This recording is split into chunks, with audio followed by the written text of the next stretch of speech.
नमस्तेभ्यः। ओम नमः सिद्धेभ्यः। अहिंसा परमो धर्म की। आचार्य गुरुवर श्री कुंद कुंद भगवान की। आचार्य गुरुवर श्री ज्ञान सागर मुनि महाराज की जय। सिद्धों के लिए सब जगह ये लिखा गया जाता है कि ज्ञान शरीरी त्रिविध कर्म मल वर्जित सिद्ध महंता। बहुत दिन के बाद याद आ गया। ये दौलत राम जी की पंक्ति है, छड़ाला की पंक्ति है, छठीदार। ज्ञान ही जिनका शरीर और बाकी सब शरीर समाप्त हो गए, तो कैसे हो गए इसको बताया जाए। तो कर्म जो है द्रव्य कर्म होते हैं, भाव कर्म होते हैं और शरीर आदि 9 कर्म भी होते हैं। ये 3 प्रकार के मल होते हैं, इनका नाश होना अनिवार्य है। अब देखो, सर्वप्रथम हम घाती कर्मों के नाश करते हैं। उस समय क्षपक राज, श्रवण राज क्या कर रहे हैं? द्वितीय शुक्ल ध्यान को उन्होंने प्रारंभ किया, है ना। द्वितीय शुक्ल ध्यान, तो द्वितीय शुक्ल ध्यान क्या काम करता है? तो 12वें गुणस्थानी में मुख्य रूप से उसको वह प्रारंभ करता है। ध्यान तो एकाग्र चिंता निवृत्त ध्यान में, ये तो आप लोगों को ज्ञात है। जो ही ध्यान प्रारंभ कर दिया, आज तक इस प्रकार का ध्यान किया ही नहीं था। आर ध्यान रौद्र ध्यान अलग है और ये ध्यान अलग है। यह आर ध्यान रौद्र ध्यान हमेशा संसार के कारण पूरे मोक्ष हेतु, अपरे संसार से हेतु, ये कहा। तो जो ही यह द्वितीय शुक्ल ध्यान प्रारंभ कर देता है, प्रथम समय में ही अपने अवतारिक शरीर में अनंत जो निगूढ़ जीव हैं, उनमें से अनंतवां भाग निकाल करके फेंक देता है। मतलब अपने आप ही वो निष्कासित हो जाते हैं। इस प्रकार यह क्रम अंतर्मुहूर्त में असंख्यात बार ये क्रम रखता है, किंतु ये क्रम में अंतर ये आता है, जो पूर्व में उसने अनंत जीवों को निकाला था, उससे अनंत गुना दूसरे समय में निकालता है, उससे अनंत गुना तीसरे समय में निकलता। इस प्रकार असंख्यात समय का अर्थ होता है, एक प्रकार से असंख्यात प्रदेश जैसे लोकाकाश में है, उतने गुणे वह निकाल देता, तब कहीं जाकर के घाते कर्मों का नाश कर जाता है। नियोदिया जीवों का निकाल करके अपने शरीर से बाहर, प्रक्रिया क्या है? इसका नाम ध्यान है, तो हिंसा है। आचार्य कहते हैं यह एक प्रकार से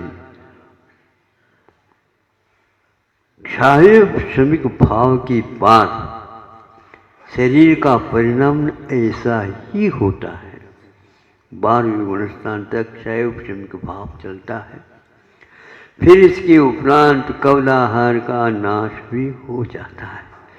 भोजन की कोई आवश्यकता अब नहीं रही, और यह शरीर क्या हुआ?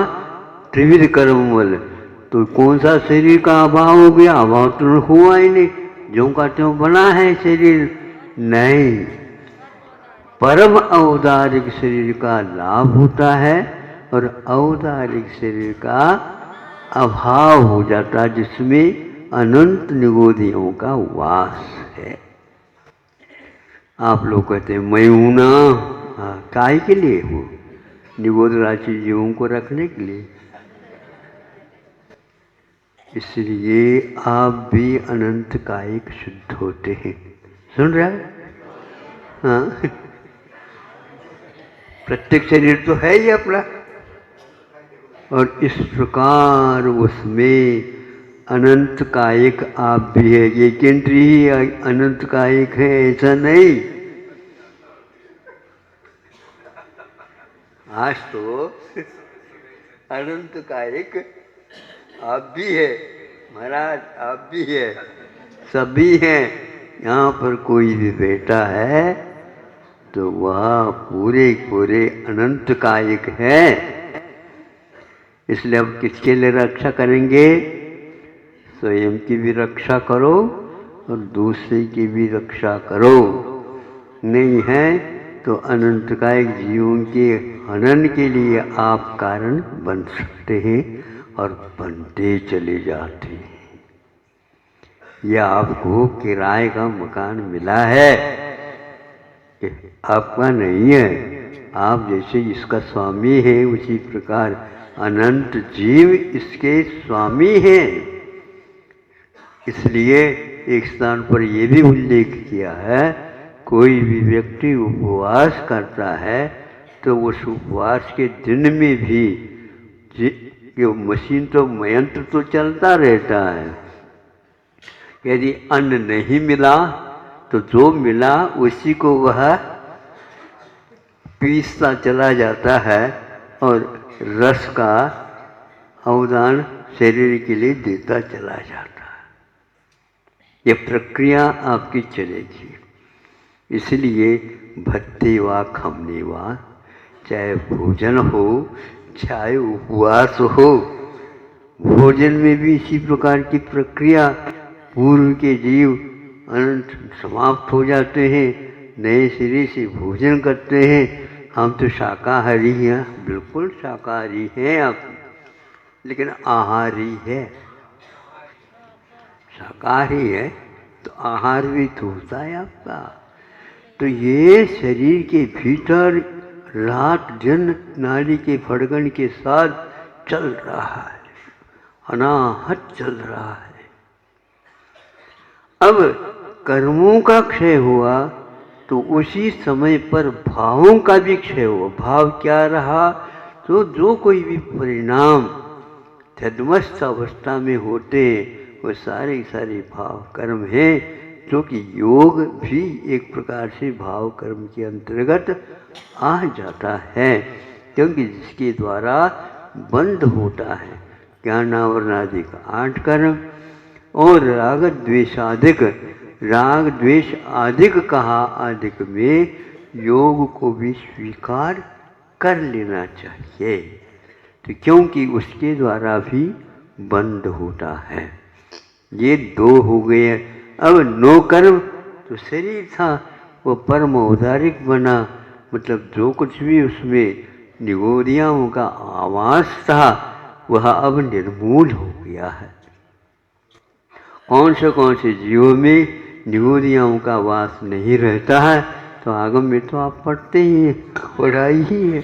उसको याद करो कि हम जहाँ बैठे हैं वहाँ पर उस शरीर में अनंतानंत जीव राशि विद्यमान रहती है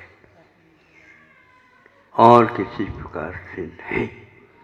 उन्हें निगोदिया वासों को हम श्रद्धान का विषय तो बना सकते हैं, किंतु आँखों से उन्हें देखा नहीं जा सकता। किंतु आपके श्वास लेते समय में भी वह आपकी खुराक बनते चले जाते हैं। आप पैर रखते हैं उस समय उनका हनन होता है। आप बोलते हैं उसमें भी उस क्रिया के माध्यम से, योग की प्रवृत्ति चेष्टा के माध्यम से उनका हनन होता है। इसलिए बोलने का निषेध है। आचार्य उन्होंने कहा बोल सकते हैं, तो बोले बिना रह नहीं सकते। सिर्फ सकने की बात आ गई तो फिर थोड़ी सी बोल लो। विधान तो हमने किया नहीं, अब कर सकते हो। उसके बिना आपका निर्वाह नहीं हो सकता है। तो मतलब हमारी कमजोरी कितनी है देखो, हम बिना बोले रह नहीं सकते। ये भी एक खुराक है, ये भी एक खुराक है। अरे बेटे बेटे खुरापाती करते रहते हो। हाँ। ये खुरापात क्या है? कमजोरी है। एक बार द्वितीय शुक्ल ज्ञान हो तो महाराज ये तो पाप लग रहा है। पाप नहीं लग रहा है कि यह इस ढंग से उन्होंने अपने आप को संयत बनाया, जिसके द्वारा तात्कालिक वहाँ पर रहने वाले तुरंत जीवों का निष्कासन होना प्रारंभ हो जाता है। क्यों ऐसा? ये तो जब पेट में से आप श्वासोच्छ्वास ले रहे हैं, छोड़ रहे हैं, ले रहे हैं, छोड़ रहे हैं, बुद्धिपूर्वक नहीं कर रहे, किंतु इसका अभाव होने लगता है श्वास का, उस समय आपको तकलीफ होने लग जाती है। तो आप अपनी तकलीफ को दूर करने के लिए श्वास, दीर्घ श्वास ले लेते हैं। श्वास लिया नहीं जा रहा, और श्वास में जो लिया जा रहा है, श्वास में जो लिया जा रहा, उनकी क्या गति होती होगी देखो।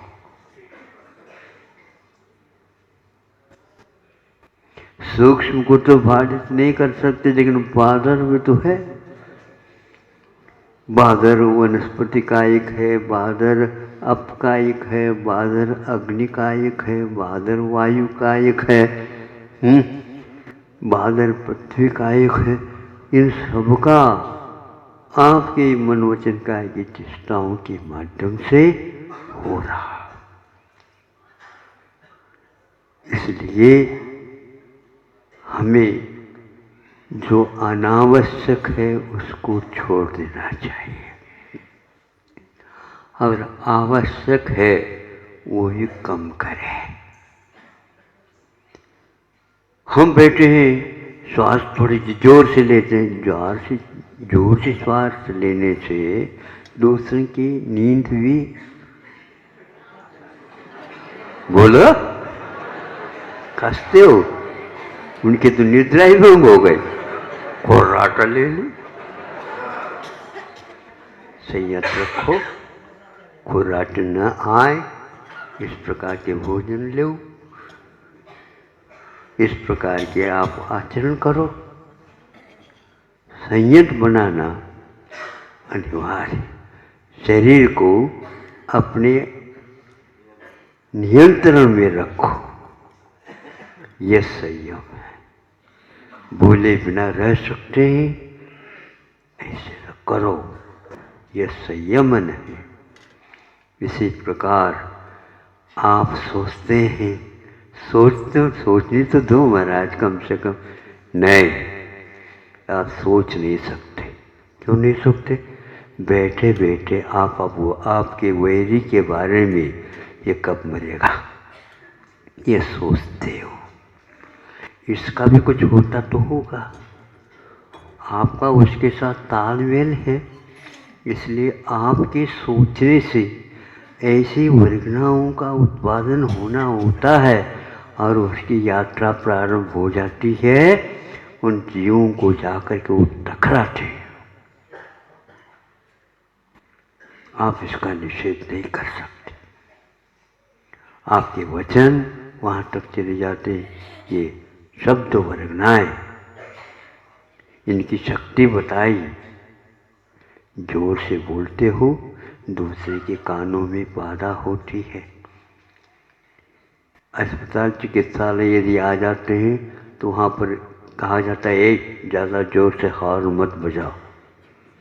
हाँ, एक परीक्षा चल रही है बच्चों की, लाउड, क्या लाउड?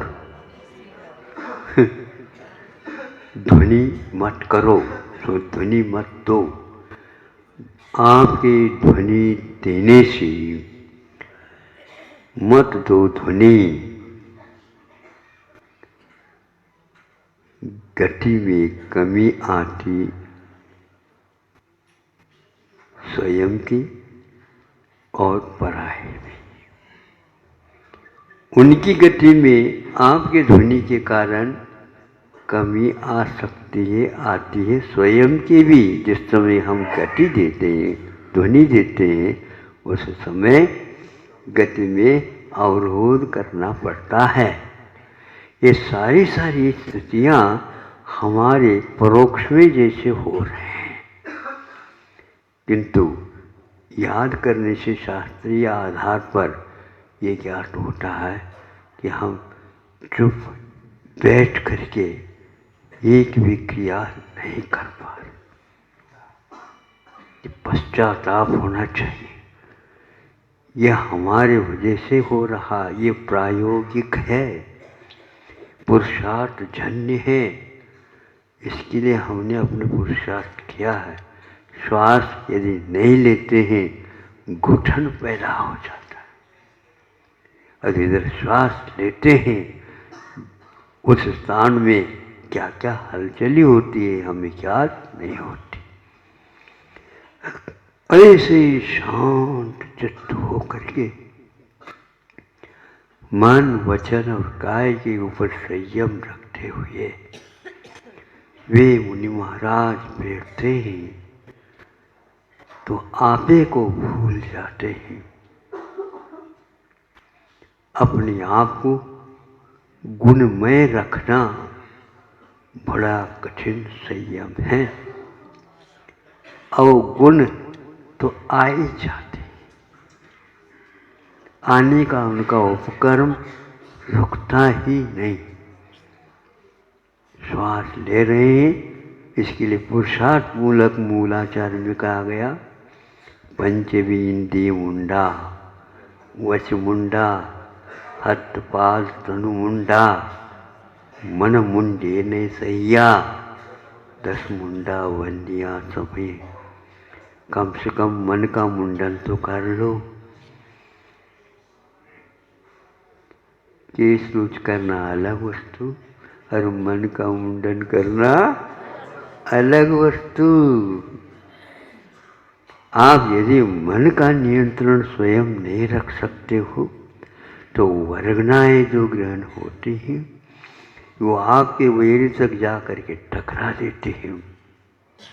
जैसे कई लोग कहते हैं ना, मूठ वगैरह चलाते हैं, मूठ चलाते हैं। पहले नहीं जानता था मैं मूठ क्या है, वही मुट्ठी समझता था। क्या तो हो गया, मूठ चलाने के उपरांत उसकी जिसके ऊपर चलाया उसकी स्थिति ऐसी हो जाती है, कैसी हो जाती है, मरना सन्न हो जाता है और कई उसमें मर भी जाते हैं। आपका मन खेल नहीं है, सबसे ज़्यादा पावरफुल है इन तीनों चेष्टाओं में। इसलिए किसी के प्रति भी आप ऐसा भाव मत करो जिसके द्वारा उसको और उससे कई गुना निकाचित कर्मों का बंध होकर के आपको भी उसके द्वारा तकलीफ दिया जाएगा। इस प्रकार परस्पर उपग्रहो नहीं, परस्पर उपद्रव जीवाना हो रहा। यह असंयम मार्गना है। ऊपर संकल्प मात्र लेने से कुछ नहीं होता, किंतु भीतर से ये सारे आयाम दूर होना चाहिए।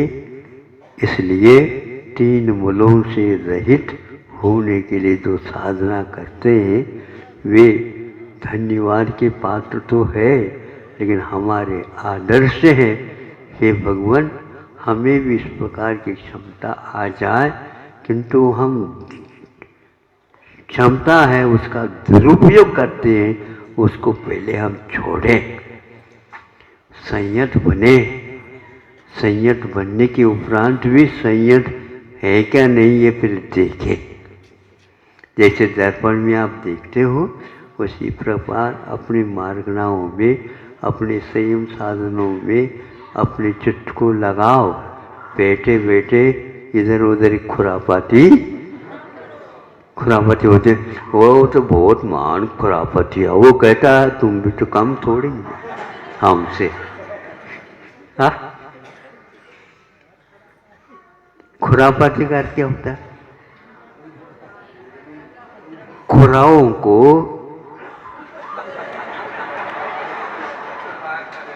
यूं गैया है, बैल है और श्वान कुत्ता है,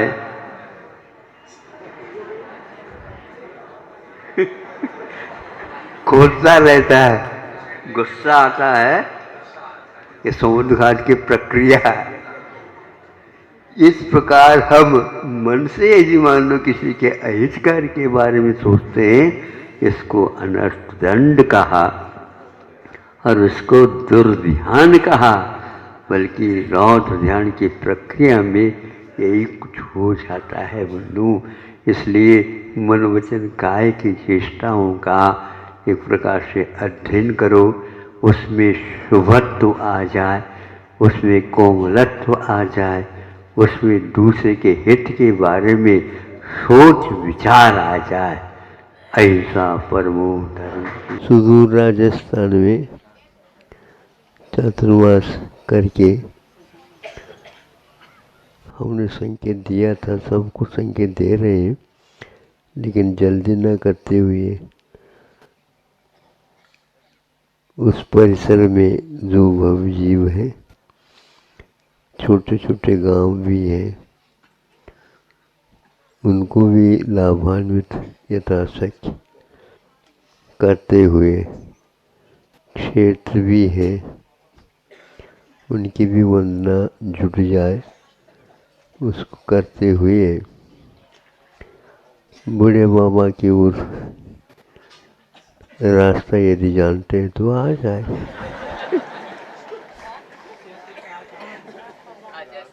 आज के दिन आपके चरणों में कुंडलपुर आए थे, गुरुवार के दिन आचार्य 1992 में।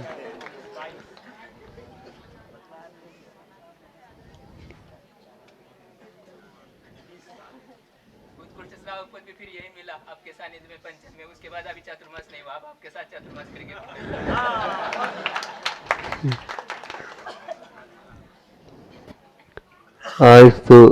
आजकल तो सभी काम को धीरे धीरे कोई भी रोग होता है तो पहले सामान्य रूप से फांकी दिया जाता है, चूर्ण जिसको बोलना चाहिए। फिर इसके ऊपर दूसरा थोड़ा सा गड़बड़ करता है तो इसके लिए काढ़ा दिया जाता है। फिर उससे भी यदि गड़बड़ होता है तो क्वाथ दिया जाता है। फिर उससे भी यदि गड़बड़ होता है तो उनको कहा जाता है तुम धीरे धीरे अपनी दैनिक चर्या करते हुए इस सत्य को भी आप, जैसे गिलोय सत्य है आदि आदि, ये लियो, जीर्ण शीर्ण जो कुछ भी है सब ठीक हो जाएगा। ऐसे हम 4 भागों में दवाई सब लोगों को देना प्रारंभ कर चुके। आप भी आ गए, काले से ऊपर 7 का नंबर यदि होता है ले सकते हो, और अपने को भी एक प्रकार से समेटना, क्या बोलते हैं, बाजार का दिन लगता तो बहुत लंबा चौड़ा, दिन ढलते ढलते उसको समेटना भी पड़ता है। हम तो समेट में लगे हुए समझ लो। और बहुत अच्छा आप लोग धर्म ध्यान के साथ, प्रभावना के साथ काम कर रहे हैं। ये बहुत अच्छा काम है। सब लोगों को जीवन का वर्गीकरण करना चाहिए। बाकी सब पूछताछ तो करते हो महाराज, जीवन का क्या वर्गीकरण है। जब विद्यालय जाते थे, एक हफ्ते के कैटलॉग क्या बोलते हो वो तैयार करते थे। एक एक दिन में 7-7 पीरियड वगैरह रहते थे। उसके अनुसार विषय उसमें इसको तैयार समय चक्र, हाँ वो टाइम टेबल बना लेते थे। सोमवार के दिन कितने, मंगल के दिन कितने, खेल कूद कब क्या। उसी प्रकार जीवन भी एक ऐसा खेल है, उसके भी हमारे आचार्यों ने हम लोगों के लिए जीवन का जिसका वर्गीकरण नहीं है उसको सफलता के बारे में स्वप्न भी नहीं देखना चाहिए, वो कभी भी नहीं होगा। तो आज यह एक बहुत गंभीर विषय है। तो सर्वप्रथम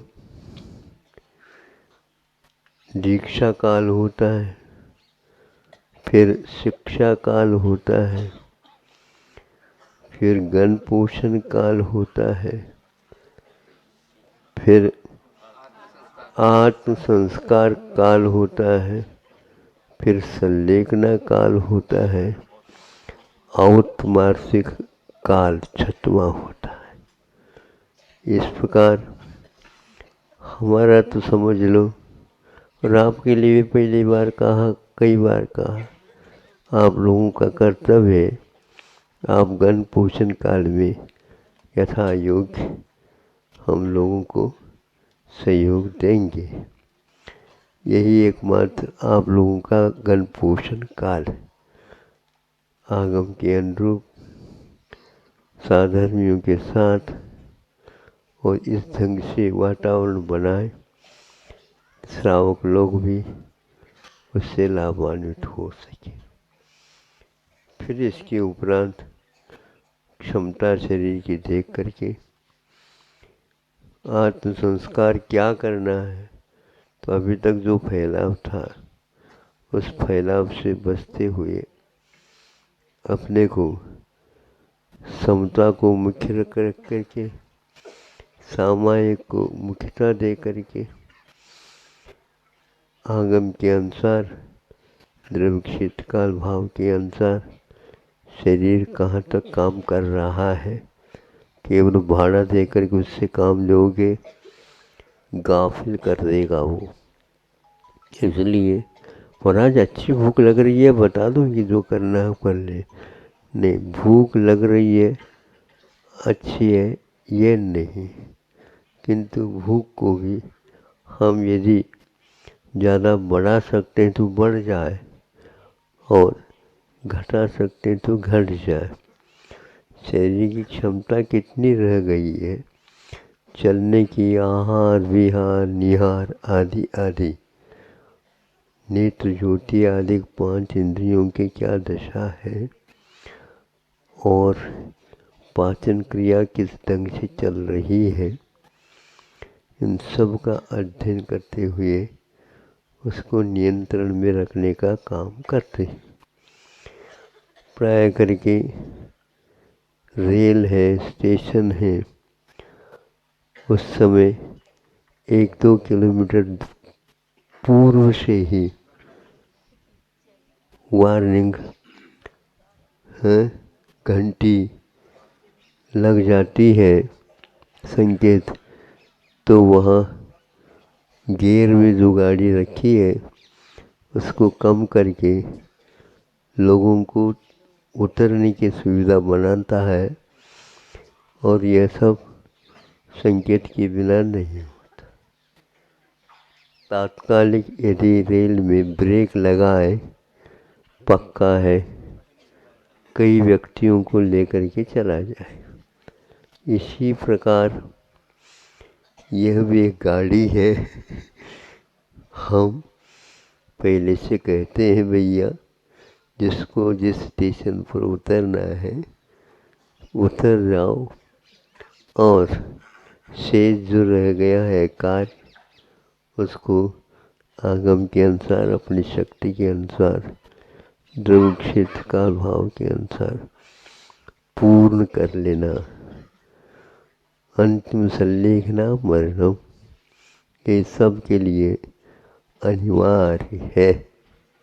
तो इसलिए 6 कालों को गुरु जी के सामने संकल्प लिया था।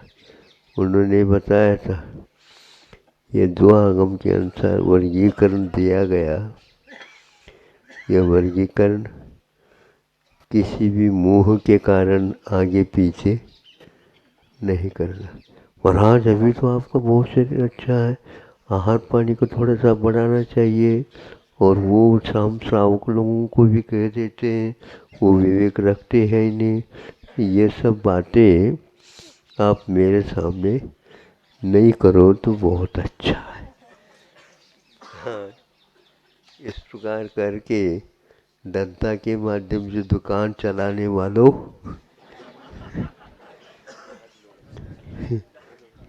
नहीं समझे, वो धंधा तो चाहते हैं कुछ धंधा, हम उसमें से नहीं। गुरु जी के सामने संकल्प लिया है, जैसे आपने किया वैसे ही आपकी कृपा से हमारा भी यह अंतिम क्षण, जो एक प्रकार से भविष्य के भूमिका के लिए बहुत बड़ा जबरदस्त कार्य करने वाला है। हम जो जो भविष्य में चाहते हैं, धर्म ध्यान के योग्य, द्रव्य क्षेत्र काल भाव प्रभु, तो गुरु जी ने ये कहा था, जीवित मरने से लाह लाई नहीं, वो नहीं, जीवित मरणाश्रम से निदान बंध निदानानि, सुखान बंध निदानानि। ये 5 संलेखनामृत के अतिचार माने गए हैं। इन अतिचारों से दूर होते हुए हमें न जीवन की इच्छा रखना है, और जल्दी जल्दी मरण की भी इच्छा नहीं रखना। सुखानुबंध, मित्रानुराग, मित्रों के प्रति कोई राग नहीं, और द्वेष जो रखते हैं अपने प्रति, उनके प्रति भी कोई द्वेष नहीं। न पूज्यात स्वयं वीतरागे, न निंदया नाथ विवांत। इस प्रकार राग द्वेष से रहित होकर के सुखानुबंध, जो बहुत कुछ खाया पिया, काम किया आदि आदि, उसी में गाफिल होकर के उन सुखों को याद करना, ये और अभिशाप का काम करता है। निदान बंध, भगवान हमने इतने काम किए हैं आपकी कृपा से, किंतु आप अच्छे स्थान पर हमें भेज दो। यह वांछा न रखते हुए आपके चरण शरण हमें बार बार मिलते रहे, हम और कुछ भी नहीं चाहते। यह आबाल्याजन देव देवभूत, जब से बुद्धि काम करना प्रारंभ कर दी, तब से आपके प्रति प्रेम स्नेह भक्तिभाव हुए। ये भर हमारे लिए बने रहे, और कुछ भी नहीं चाहते हैं। कितने भी आप हम उसमें से उसके फल के स्वरूप नहीं है, निधान नहीं है। एकमात्र रत्नत्रय है जो कि सब सुखों का निधान है। उसको याद करें। गुरु एनम अंत में बहुत सर्वश्रेष्ठ है, जो जीवन का सबसे ज़्यादा उथल पुथल होते समय पर वह काम करता है। उनके वचनों को याद रखते हुए आगे का जीवन उन्हीं के नामस्मरण करते हुए क्षणिक है, कब जाता पता है ही नहीं। इसलिए कोई भी इन 5 दोषों को नहीं लगाते हुए यहाँ विदा हो जाए। और जो संयोग हुआ है, वियोग भी होते हैं, आदि आदि अनेक प्रकार के होते हैं, वो क्षणिक कर्म के ऊपर आधारित है समझ करके किसी के प्रति भी राग द्वेष नहीं करते हुए खम्मामि खमुन्तु मे, ये 2 शब्द संक्षेप है। मैं क्षमा करता हूँ, क्षमा मांगता हूँ।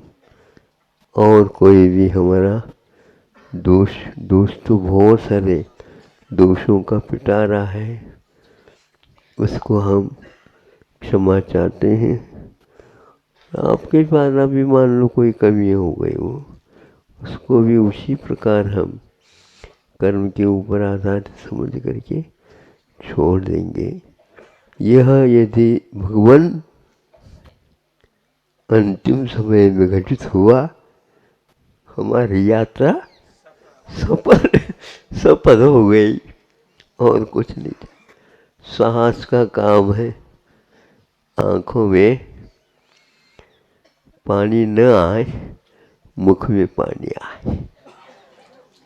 इन सब बातों को अपने जीवन में भावना के अनुसार निष्पादित करना है। फिर जैसे हमने किए हैं उसके अनुसार अंक मिलने वाले हैं, लेकिन हम मांगने वाले में नहीं है।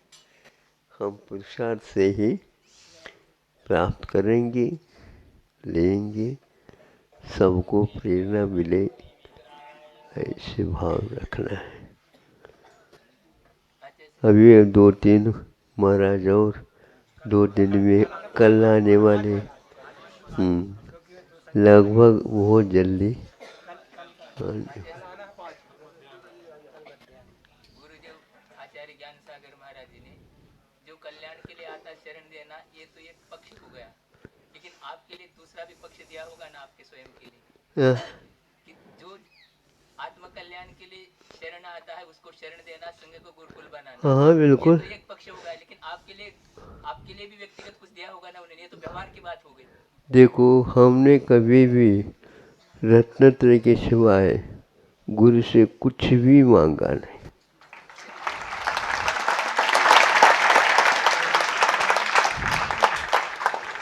कई लोगों ने कहा था, और स्वाभाविक है, क्योंकि उनका जीवन बहुत लंबा चौड़ा दीर्घ काल का था, सभी क्षेत्रों के उनके पास प्रावीण्य विद्यमान था। कई लोगों ने कहा गुरु महाराज से कह दो, जैसे उन्होंने कहा दक्षिणा तो दे दो, तो भगवान आपके पास जो कुछ भी, क्या बोलते हो उसको, इकट्ठा किया हुआ, आप कहाँ जा रहे हो, वहाँ जाने की यहाँ पर इसकी कोई आवश्यकता है ही नहीं। यदि हमें दे दे तो बहुत अच्छा हुआ। स्वप्न में भी हमने नहीं कहा, उन्होंने कहा देवावि तत्सपन्मन्ति जस में, बिल्कुल जिनके हृदय में अहिंसा धर्म वास करता हो, उसके लिए देव लोग भी हाथ जोड़ करके, आप मांगो ही नहीं, कर्तव्य मान करके आपकी सेवा करने के लिए तैयार होंगे। बस यदि उनका भी सहयोग इस कार्य पवित्र कार्य में होता है तो हम उनको मना नहीं करेंगे, लेकिन हम बुलाएंगे नहीं। गुरु जी ने कहा किसी की इच्छा नहीं करना, जीवन मरण कुछ नहीं। ये इच्छा है अंतिम से लेखना मरण, बस हो और कुछ नहीं। समता के साथ जीवन का उपसंहार हो, और ये पक्का है संघर्ष में जीवन का उपसंहार हर्षमय। और ऐसा तो कोई उपमा है ही नहीं अपने पास, और कुछ नहीं चाहिए। ग्रंथों में लिखे उसके अनुसार हो। नमोकार मंत्र भी याद रह जाए तो हमें और कुछ भी इच्छा नहीं, उसमें सब सारभूत आ जाते। पंच गुरु चरण शरणों दास कह तत्व पटक रही है। सुन रहे हो? हमारा क्या होगा ऐसा न सोचिए। पूर्वज ने जो रास्ता बताया उसके अनुसार ठीक होगा। गैर गैल की ओर मत देखो, बस इतना ही। बाकी सब गैर समझते हो? हाँ, गलत मार्ग की ओर दृष्टि न जाए, वाह वाह में कहीं फंस न जाओ। गुरु जी कहा करते थे, मैं तो एक साधक हूँ, साधना ही मेरे लिए प्रिय है, मैं प्रभावक नहीं हूँ। प्रभावना होती है, वाह, भावना रखो। प्रभावना हो नहीं जितनी है अपने कुवत के अनुसार होगी, उसमें भी ख्याति पूजा लाभ का कोई समावेश न हो। और इसके अलावा जो बड़े बाबा की जो सेवा हुई,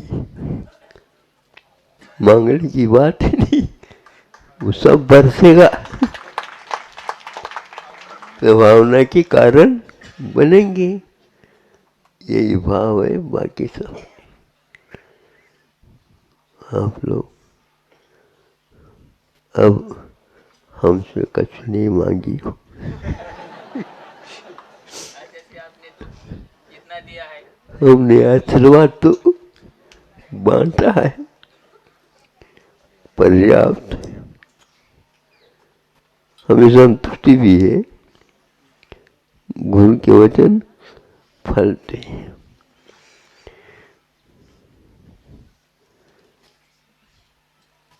मेरा यहाँ क्या है? मेरा यहाँ क्या आशीष फल रहा है? आशीष फल रहा है, शीर्ष जाकर बैठूं, शेष रह गया है।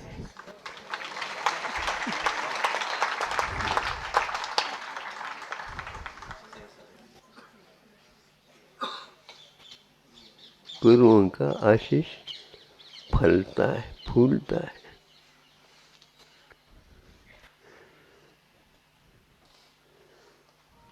उन्होंने भी कुछ नहीं कहा, कुछ चाहता है ऐसे पूछा तक नहीं।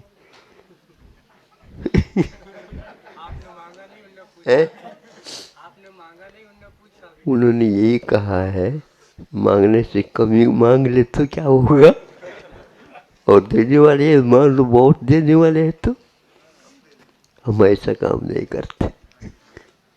हाँ, योग्य हो देगी देगी, और क्या देना, आशीर्वाद दे दिया। गुरुकुल बनाओ बनाओ, ठीक है, वही सब बना रहे हैं, है ही नहीं अपना। ये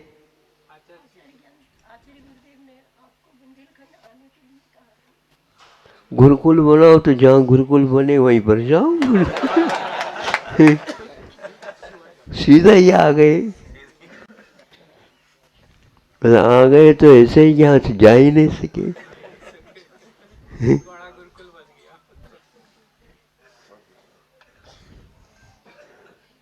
गया। एक को भी मांगा नहीं, लेकिन जो जो आए वो सारे सारे निश्चय करके ही आए थे।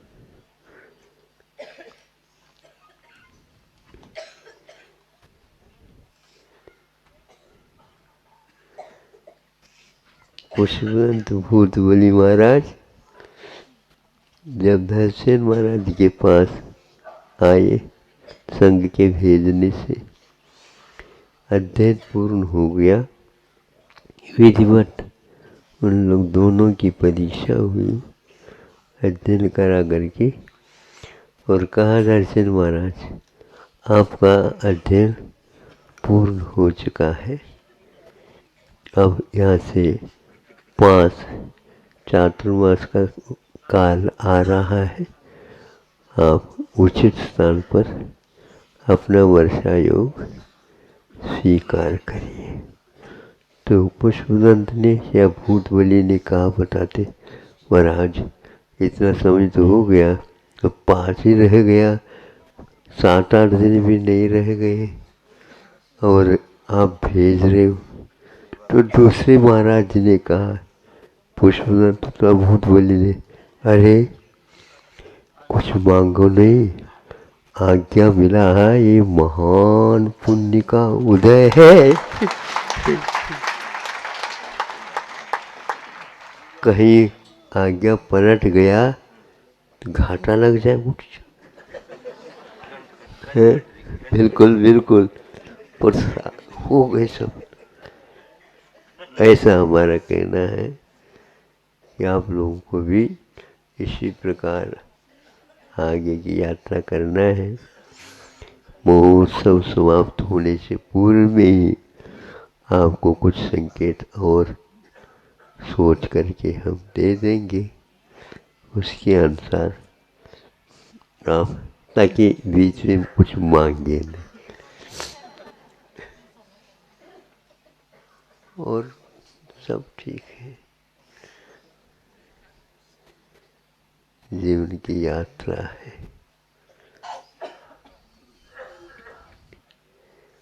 कभी मन बोलता है, कभी वचन बोलते हैं। आज आप मन से भी नहीं बोल रहे वचन, आपके अंतःकरण से बोल रहे हैं, पूरा अंतःकरण। आज गुरुवार है, गुरु का दिन है आज। बड़े बाबा के उन्होंने तो बताया वो करती हो, क्या करें।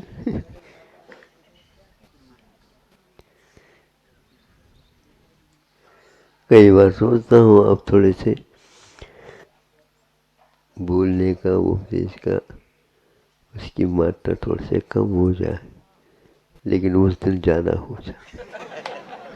दुकान समेटने के समय ग्राहकी ज्यादा होती आ जाते इसलिए अभी ग्राहकी बहुत है। हो गए, गुरु जी ने ऐसा ही माल दिया तो हो गए। हमारे वजह से कुछ नहीं हो रहा। समेटते ग्राहकी ज्यादा होती। हाँ आएंगे, कोई बात नहीं। कई बार ग्राहकों को लौटाना भी पड़ता है। क्या करें।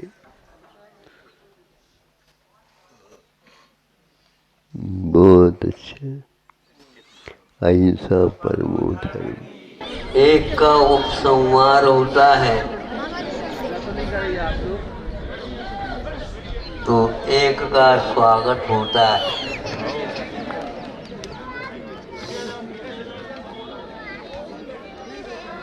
कई लोगों ने कई ढंग से सोचा होगा,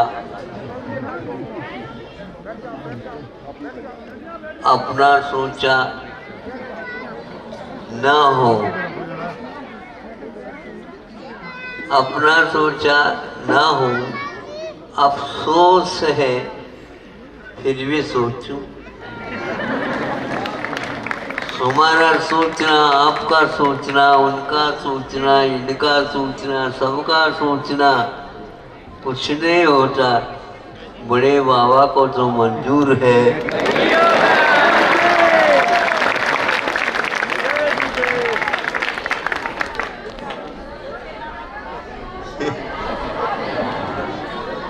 तो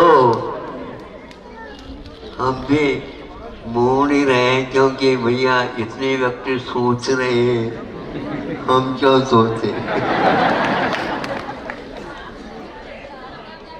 अब कुछ ऐसा लगने लगा जब शीत से भी बच जाए और गर्मी से पहले अपना काम करने योग्य कर ले, तो सबसे ज़्यादा जो प्रबंधों के उलझनों में रहने की अपेक्षा से बंद काटने का एक उपक्रम ही हमारे लिए सस्ता पड़ेगा। और यही हुआ जिस समय बड़े बाबा को भीतर से बाहर लाना और उच्च सिंहासन के ऊपर विराजमान करना, बहुत सारे मुहूर्त निकले थे, एक भी मुहूर्त काम में नहीं। और हमने तो ये सोचा जिस समय बड़े बाबा बैठेंगे वही हमारा मुहूर्त है। ऐसा ही, क्योंकि यह योजना, ये भावना बहुत दिन से सभी लोगों ने अपने दिल में संजोए बैठे हैं। थोड़ी सी आवाज आ जाए, हम अपने अपने वाहनों के माध्यम से सभी आ गए। आए को गए नहीं, वो यहीं पर है।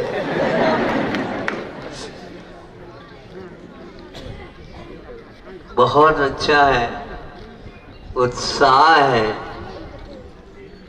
और उसी प्रकार यहाँ के प्रबंधकों ने भी ऐसा सोचा है कि यहाँ यह महोत्सव न भूतो न भविष्य जिएगा।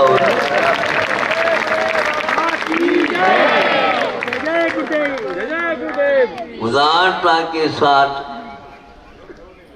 पात्रों के चयन के बारे में बहुत अच्छा सोचा गया है। जो चाहता है, जैसे किमिच्छक दान होता है ना, हाँ, उसी प्रकार यहाँ पर सब लोग उल्लास के साथ, एकता के साथ इस कार्यक्रम को बहुत प्रसन्नता के साथ एक दूसरे के पूरक बन करके काम करें, इसमें कोई संदेह नहीं।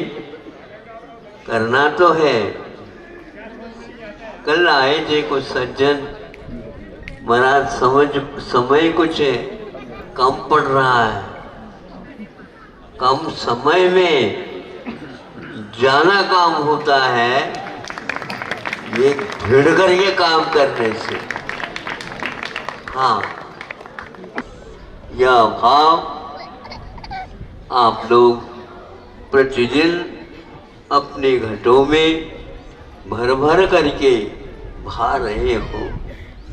तो आज यह मुहूर्त व समय आ गया, मुहूर्त भी उसके साथ साथ आ गया है। और आपको ये याद रखना चाहिए, महाराज थोड़े दिन बढ़ जाए, दिन दुगनी रात चौगुनी। क्या मांगते हो महाराज? चंद्रमा उदय हो जाए, अरे 4 चांद लगाओ।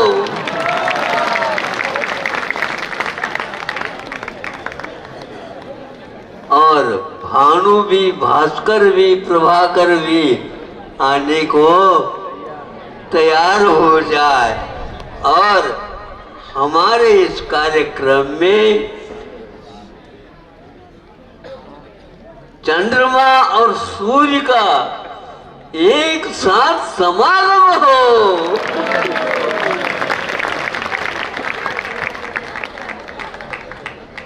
केवल प्रभाकर ही नहीं, क्योंकि हमारे इस कार्यक्रम में ज्योतिष मंडल पूर्ण आ जाए और महाराज लाइट की बात, अरे लाइट क्या, डिग लाइट कहो। आनंद आनंद है, जहाँ आनंद आनंद है वहाँ प्रकाश, स्वपर प्रकाश, ये सब कुछ विद्यमान है। भगवान के समूह चरण में लाइट की व्यवस्था नहीं, ऐसे ऐसे दिव्य रत्न हैं जिसके द्वारा पूरा समूह चरण झगमग झगमग झगमग झगमग करता है। ध्यान रखो, हमें साक्षात समूह चरण नहीं भी मिले, लेकिन कुछ बोल तो मिली है जिनके द्वारा जगमग जगमग जगमग होता रहे। हाँ, आनंद ही आनंद, आनंद ही आनंद बरसता रहता है। जितना कहे उतना कम है, किंतु कम में भी हम संतुष्ट रहते हैं प्रभु। हाँ, किंतु देने के क्रम में आप कम न करियो। हाँ, हम कोठी की बात नहीं करते प्रभु, हम छप्पर की बात करते हैं और छप्पर फाड़ करके देने वाला बड़े बाबा के लिए मांगो क्यों। बड़े बाबा सब कुछ जानते हैं। ये छप्पर का व्यक्ति छप्पर फाड़ करके ले ले, लेकिन ध्यान रखो कोठी वालों, आपके यहाँ छप्पर नहीं होने के कारण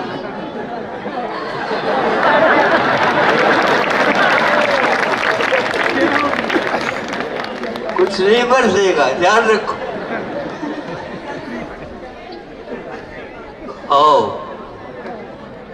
उनको यहाँ पर आना पड़ेगा। हाँ, और हाथ जोड़ करके आएंगे। आप क्या चाहते हैं?